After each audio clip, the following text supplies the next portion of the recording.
I've been on the road today for, I don't know, 7.5 hours now. I spent 5 hours. I spent 5 hours in this, going to go pick up this. I've been needing a new tow vehicle for a little while. I've kind of been making do with an old F-150 that's been in my family for a long time, but I finally decided to step up, and get a diesel. So it was really hard to find a diesel truck within my price range that wasn't selling super fast. This is a 2003 King Ranch 6-liter Powerstroke. And yes, I bought the 6-liter Powerstroke on purpose. For the most part, it's in good mechanical condition. The bed is a little rough. It's been definitely used as a work truck. As you can see, even it's right up against, looks like it's been smashed up against the cab, and the cab is a little dinged up there, but the window still seals. And the bed, you know, obviously you can see it's been used. And the tailgate, I can't quite get it down, so the tailgate's stuck for right now. But that's all right, because it's a work truck, and that's what I'm using it for, is work. The inside is pretty decent. I need to do some detailing on the seats. You can see they're real grody, so I'm gonna detail the seats. My dog back there. So I'm gonna do some detailing on the seats, see if I can bring this leather back to life. This side I'm gonna need a new seat cushion at some point. Seat cushion and seat cover, but it's still pretty comfortable how it is. So, yeah, I drove 5 hours out to go get it in Georgia in my daily driver Ford Escape. And then, because I couldn't find anybody to go with me, I'm towing the Escape back. So that was kind of fun. This has been a really good test. So far, I've been on the road for about 2.5 hours back home, and it's this truck is doing great. Yeah, 6 liters, a lot of people don't like 6 liters because of the notion they blow head gaskets. So the problems with 6-liter Powerstrokes that everybody's afraid of is head gaskets, EGR coolers, oil coolers. That's pretty much it. So the problem with head gaskets is not as bad as a lot of people think.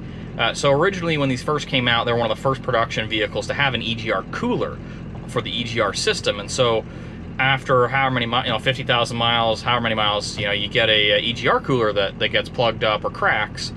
And the symptom of a bad EGR cooler is the same as bad head gaskets. So immediately the technicians, a lot of technicians were going, oh, it needs head gaskets. They tear it apart, put new head gaskets in it, slap back together, and lo and behold, the head gaskets aren't blown because the same symptom is happening. And then they go, oh wait, this is EGR coolers, and they gotta tear it back apart and replace the EGR coolers.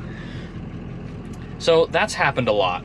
Now, the head gaskets will blow if you put a tuner on it with a crazy hopped up tune. It's gonna, you know, it's gonna lift the heads or blow the head gaskets. That is a legitimate thing, right? So that's why a lot of people, when they do head gaskets on the 6 liters, they drill them out, put larger head studs in, and then they never have a problem again. So the EGR coolers is a problem. The head gaskets, not really an issue unless you crank up the boost, and then oil coolers. So when you get an EGR cooler that fails, well then that puts a bunch of junk in the cooling system, which then ends up restricting the oil cooler, and then you end up having oil cooler issues, and that's kind of like a cascade of everything. The EGR cooler causes other things.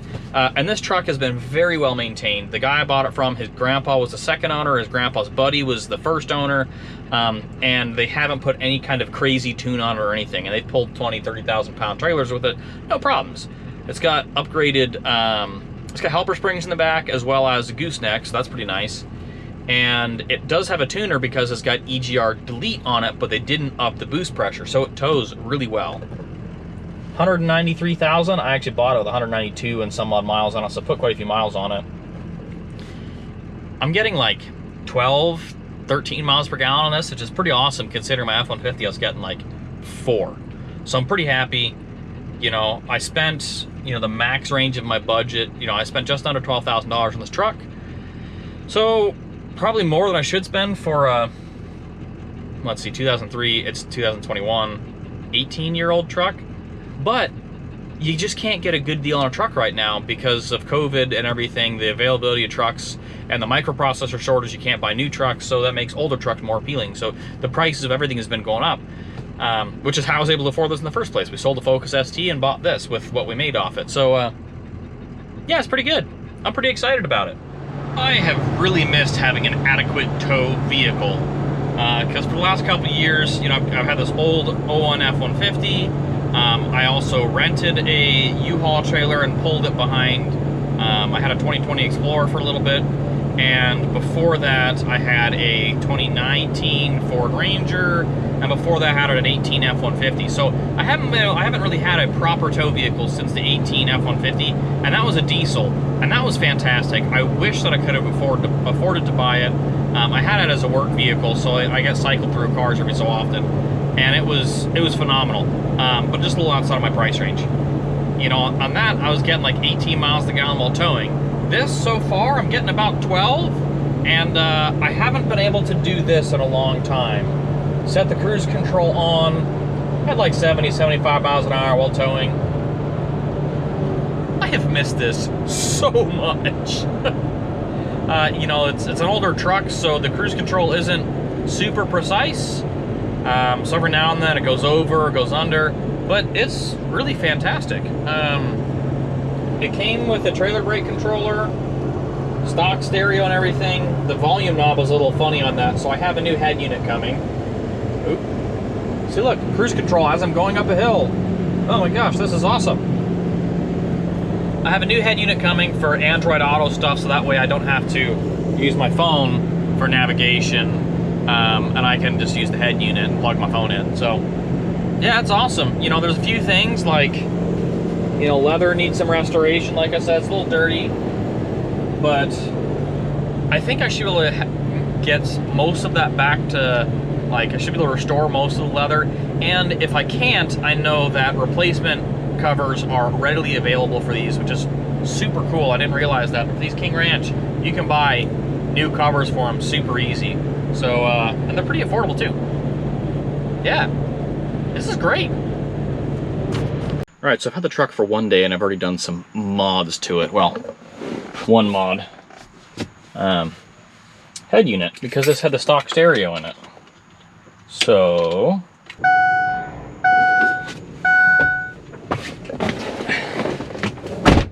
got a nice Sony head unit, which has Android Auto. My phone's not plugged in, so it's not showing the Android Auto, but that was the whole reason I needed Android Auto, so that way I could have navigation and stuff up on the screen, because I always have music and whatever streaming from my phone, as well as navigation from my phone, and this way I can put that right on the screen on the dash. I already started doing some detailing on it. The leather is super worn, right? Really bad. So here I did one coating of this leather CPR stuff, which this used to look like that. So I made some really good progress, and I was just using a little spongy thing. So today I picked up an actual leather brush, so I can sit here and really work it and see how much more life I can get out of this before I get to the heavy duty detailing equipment. I ordered I ordered the drill brush kit, so that will really scrub this. I'm gonna just try using this hand brush and see how it goes. Now that I'm back home with the truck, we'll do a little bit of a walk around to show you what it's like. We'll start on this corner, because this is the nice side. So the trim on the door has come off. It's in the bed, but this side, you know, not so bad. Looks pretty good. Original King Ranch wheels. You know, the little pinstriping here starting to peel off. The bed is where it's kind of, that's where it's bad. So this is definitely a work truck. This has been pushed. Some of the spot welds have come loose. It's hit the cab a little bit. And then the tailgate's pretty bad too here. You can see it's bowed out. It doesn't really like to come unlatched. So to drop the tailgate down, I really have to work it to get it down. But tailgate's easy. The bed, I'm not really going to worry about. I mean, you can see it's got a couple other dents. Bumper has a little dent, but this is a King Ranch, and it's got the backup sensor, so that's neat. The front looks good. This guy didn't know what happened there. Somebody jabbed a screwdriver or something into it. And that fog light's that fog light's broken. I've got a replacement for both of them in the truck. The driver's side fender, a little dented. I can probably fix that. Same thing with this little trim. It's in the bed. Not so bad over here. There's a little dent right here. And then, you know, more bed damage. But I'm covering it with wheels, but it's got a gooseneck hitch. So that's neat. And you can also see this is not standard. That's an add-a-leaf spring. So it's like a helper spring, so that's neat. I've got helper springs. It's really set up well for towing. Really well. Back seat on this has lots of space, so which is super nice. So you can fit 4 people in here, you know, full-size adults, no problem. Here's some of the stuff I got with it. There's that leather cleaner. Got this Wix filter out. Got a couple of leather cleaner things in here, but this is a coolant filter kit. It's a Mishimoto kit, and that's the filter for it, that Wix filter. There's some spare fuel filter stuff. Blue spring upgrade to the fuel pressure regulator.